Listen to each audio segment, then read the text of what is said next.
Hi everyone, welcome back. Today we'll be solving this Leetcode question, minimize malware spread. I'll be showing you two solutions using the Union Find and DFS algorithm that beats 98% of submissions. Now let's get started. We're given a graph like this, where there exists an edge between the ith and the jth node if the value is 1. So this means that there's a 0th node, and actually anything on this diagonal means that they're independent nodes, so we have the first node and the second node. Now, there exists also an edge between the 0th and first node, and similarly from the first to 0th node.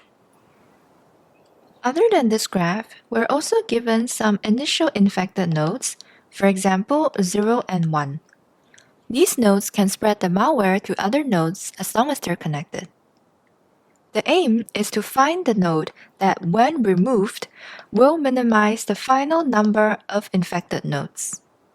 In this case, since both 0 and 1 are connected, no matter which node we remove, it won't change the final number of infected nodes, which is 2, because the other node can just continue spreading the infection.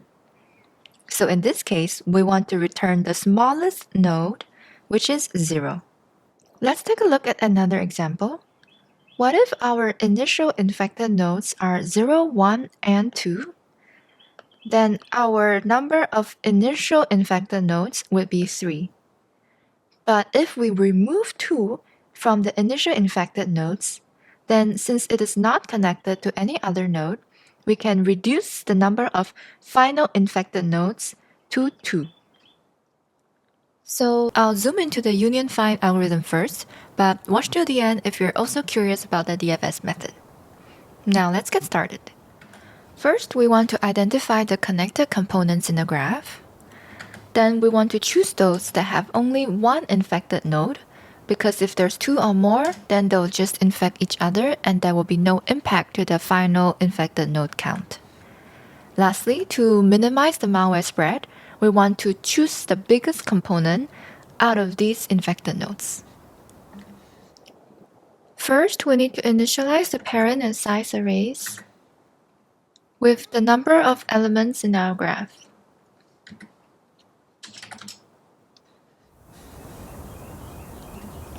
Initially, in the first step, every node is a representative of itself. So 0, 1, 2, 3. And the size of each component is 1. Next, we want to initialize the connected components by stepping through the graph. And if there exists an edge between the jth and kth node, we want to do a union. I'll step through this part in a bit with visualizations, so hang in there with me. So let's step through the graph. Initially, we have union 0, 0, followed by union 0, 1, and union 0, 3. Then vice versa, we have union 1, 0, union 1, 1, and union 2, 2. Then finally, we have union 3, 0, as well as union 3, 3. Now let's see exactly what each of these union does. Let's write our union function. We're given the two nodes u and v. We want to find their respective representative. And at the same time, let's also write our find function. We're given a node. We want to find its leader. So let's check the parent array. If the current node is already its parent, so let's just return it. Otherwise, we want to recursively find the leader. And return this. Now let's go back to our union function. So initially, these are like our edges. And we start from union 0, 0. And in this case, the representative of U is find 0, which it's still 0. Representative of V is also the same. Now, if both of these have the same parent, we don't need to union or merge anything, right? So that's our next part for our code, where we only want to take action if the two representatives are not the same. Then in that case, let's move on to the next example. So we know the first one, we should just return and nothing happens. Let's see for union 0, 1. In this case, our representative of U will be find 0, which is still the same. A representative of V is find 1, which is also 1. Now, these are not the same. So in this case, we can merge one to the other, where we can set the parent of representative U to representative V and size of representative V plus the size of representative U, because now we are merging these two components. So now in this case, parent of representative U, which is 0, parent of 0 will be representative V, which is 1. And our size needs to be incremented. Our size of representative V, which is size of 1, plus equals 1, so this is 2. Now this would be updated to 2. And our original graph, recall, looks like this. But now that our representative 0 is 1, so for this part, our representative of 0 will now be 1. Let's move on to the next iteration. So union 0, 3, and in that case, rep U will be find 0, which would have been 1. So since it's not the parent of itself, we need to recursively search for the leader. So we need to do find 1. And now since it is the parent of itself, we can terminate the recursion and return 1. For rep V would be find 3. And since that's already the parent of itself, we just return 3. And now we compare. Since they are not equal, we need to merge the two. So what we can do is set the parent of rep U, which is 1, to rep V, which is 3, and the size of representative V, size of 3, plus equal the size of 1, so plus equal 2, which would be 3. Now, what does our connected component graph now look like? So our parent of 1 would be 3. So it will look like that. And in fact, let me maybe redraw this graph. So our 0 nodes parent is 1. And our parent of 1 is 3.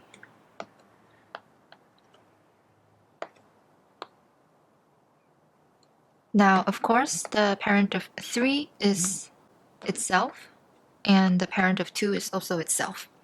But what we see here, if, for example, our next step, we need to find union 0 something, then In order to find the leader of 0, we need to step from 0 to 1, then 1 to 3.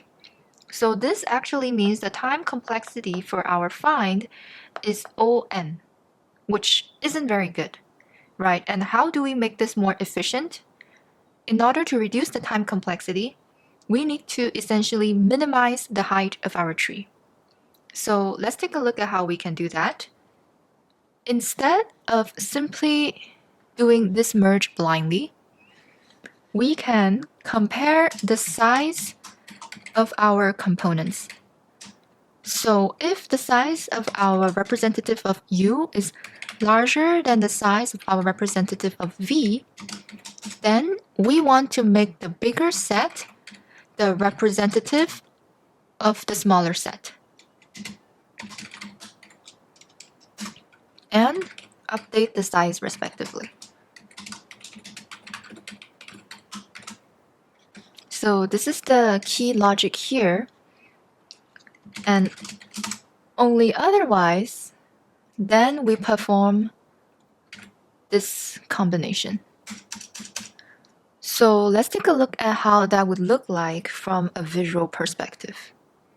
So what this means would be here, instead of blindly setting the parent and the size, what we want to do is to compare the sizes first. So our size of 1 initially is 2, and our size of 3 initially is 1. So since this is greater, we want to set the parent of 3 to be 1. So instead of setting the parent of 1 to be 3, we do the vice versa.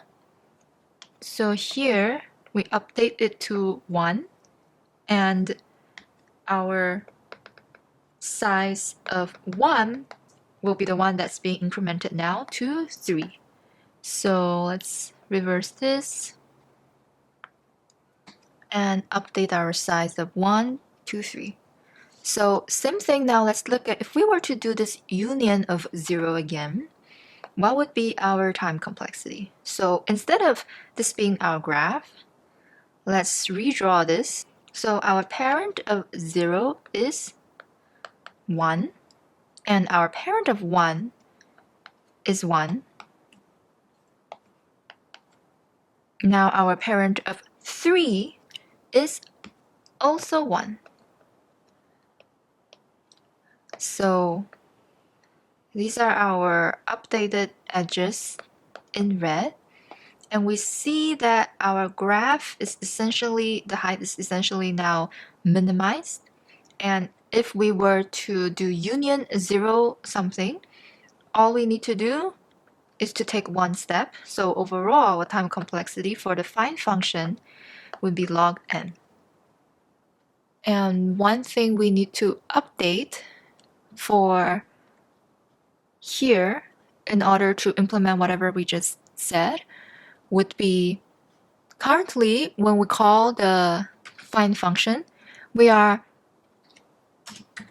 traversing the path from given node all up to its representative, right? But what if while we are doing that, we can set the representative of all the nodes in the path while we are finding it, right?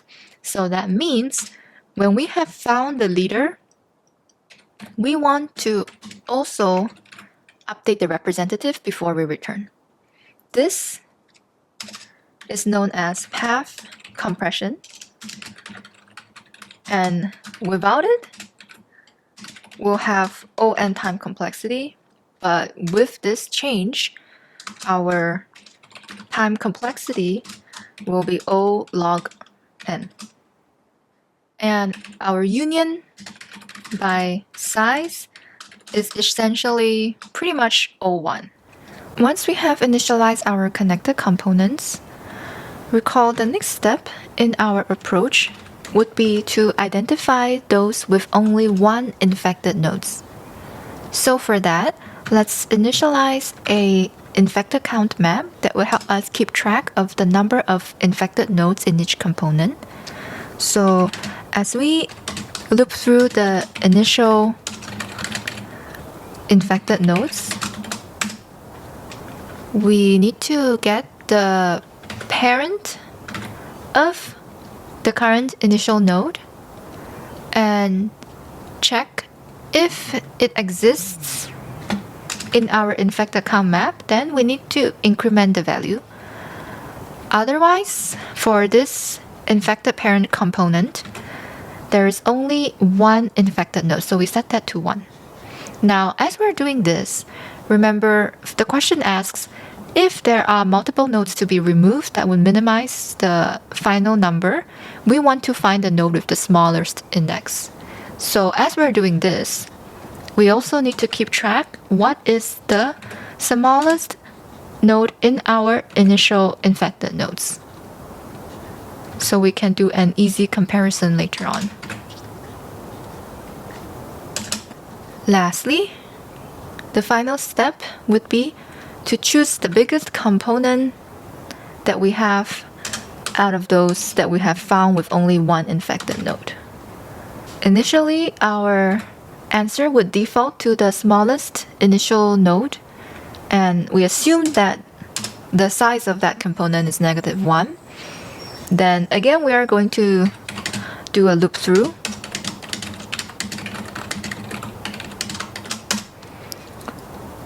And we find what is the infected parent for this initial node and check what is the count that this parent has from the map that we have calculated before. So if the count is 1, because this is the only case we care about, then we need to check for the largest size. So if the size of the infected parent is greater than our current answer, then we update our answer candidate and size. Otherwise, if the size is the same, then we want to get the minimum node. So let's go ahead and do that. Then finally, return this answer. That's it. So the time complexity for this Union Find solution is still O(n)² because we need to iterate through our original graph to perform that union function. For those of you who watched till here and are interested in the DFS solution, I'll cover that right now. I'll be writing it in Java, but if you're always curious about the DFS and BFS in Golang, check out my video linked above or in the description below where I used that for the Leetcode question Jump Game 3. First, let's sort our initial infected nodes, so this would automatically keep track of the minimum node for us, as well as initialize our default variables.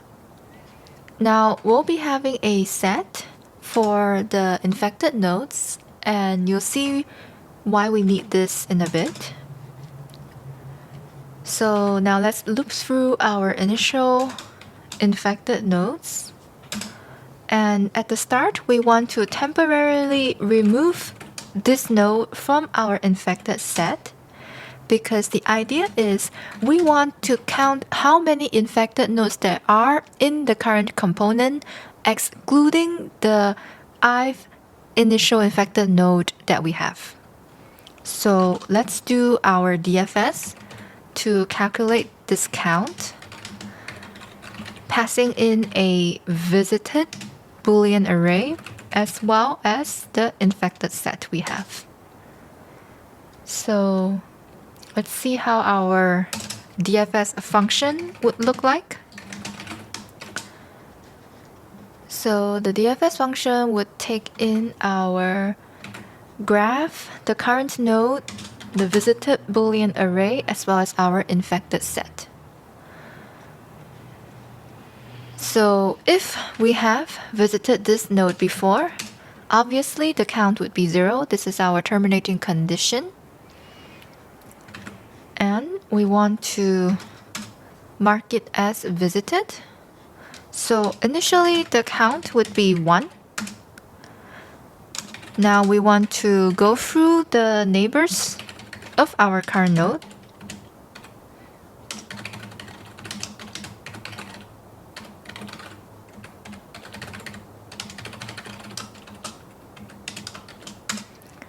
If we have not visited it before and there exists an edge, we want to continue our DFS.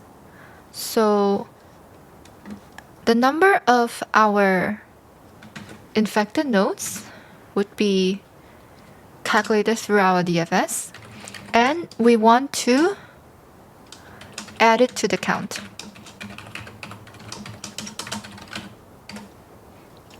Then finally, return this number. Now there is one catch. So as we go through our DFS, if our infected set contains the current node that we are checking, we want to just return 0. And why that is the case? That's because what this means is that the current component we are checking contain more than one infected node, which is because originally we have already removed the ith node, so by right, we should not run into this. But if we do run into this condition, it means there exists another node in the infected set as we are checking through our DFS for the current connected component. Hence, we just return the count to be 0 because this means that even if we remove any node from this connected component, it will not impact our result. So we don't want the count of this to impact our final decision. Similarly, we need to check here if our number of infected nodes is 0. This means that we have run into that condition we mentioned before, so we want to immediately just return 0. That's the end of our DFS function. Now, going back to our for loop here,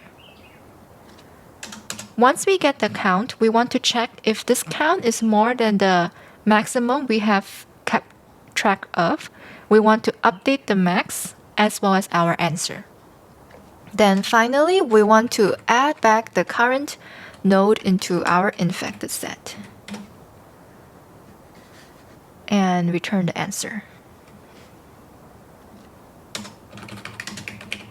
There we go, as easy as this. As you can see, this DFS solution is pretty fast, but I hope that you learned something new today about the Union Find algorithm. Thanks so much for watching till the end, and subscribe to my channel if you want to learn more about Golang and backend development. See you next time!